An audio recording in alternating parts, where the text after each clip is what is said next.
నాకు పెళ్ళై 9 సంవత్సరాలు. 5 సంవత్సరాల దాకా నాకు పిల్లలు లేరు. ఓకే.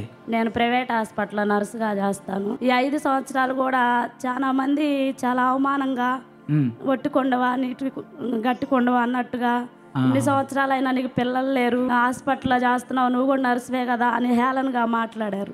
ఇప్పుడు ఏం జరిగింది? అమ్మ ఒకసారి నేను టీవీ చూస్తా ఉంటే మీ జీవిత చరిత్ర మారిపోయిద్ది, బెల్లంపల్లి రండి 50 రోజుల ఉపవాస ప్రార్థనకి అని అన్నారు. ప్రార్థనలో ఏకీభావం. మీరు ఎప్పుడు వచ్చారమ్మా బెల్లంపల్లికి? అప్పుడు 2018లో. 2018లో వచ్చారు.